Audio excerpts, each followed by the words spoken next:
Shalom semuanya. Kita berjumpa lagi dalam 50 hari hidup dalam karya kebangkitannya. Ini hari yang ke-8. Bapak, Ibu, Saudara akan mendengar kisah hidup saya, Elizabeth. Siapakah yang tidak tahu Elia?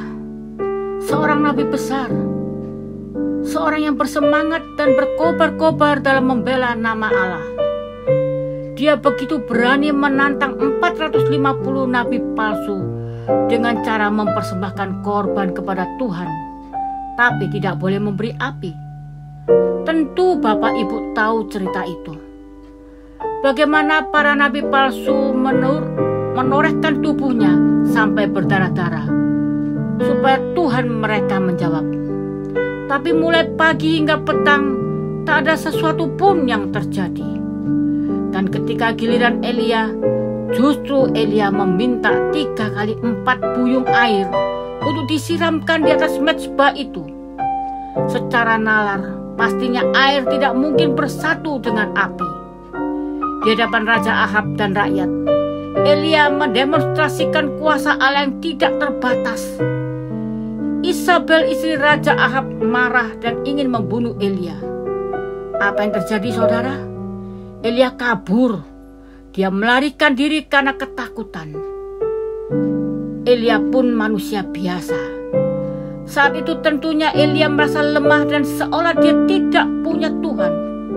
Dia lupa akan kuasa dan penyertaan Tuhan yang baru saja dia alami. Begitu pula dengan saya. Ketika saya menguatkan iman teman-teman dengan kata-kata verbal atau dengan tulisan, bahkan ketika mendoakan, orang lain akan merasakan bahwa Elizabeth ini adalah orang yang dipakai Tuhan. Tapi tahukah saudara, meski setiap hari saya bersaat teduh dengan berbaca firman Tuhan, berdoa syafaat, dan setelah mandi sore atau mau pergi bekerja, saya berlutut berdoa. Terkadang saya merasa tidak punya Tuhan dalam hidupku, dan iman pun menjadi lemah. Oleh karena itu saya mengambil waktu di tengah hari untuk duduk diam di hadapannya, mencari dan bertemu Tuhan untuk meminta kekuatan Roh Kudus, agar pengenalan akan Tuhan dan iman saya terus bertumbuh. Bapak Ibu, kita tidak akan mampu berdiri tegak jika mengandalkan kekuatan diri sendiri. Tidak ada yang bisa menjamin. Walaupun kita sudah berdoa, baca Alkitab, bahkan ambil bagian dalam pelayanan, pasti berkemenangan. Karena sesungguhnya kemenangan itu harus diusahakan hingga nafas terakhir. Kita butuh terus-menerus bertemu Tuhan secara pribadi dan juga butuh saling mendukung dalam doa. Tuhan memberkati.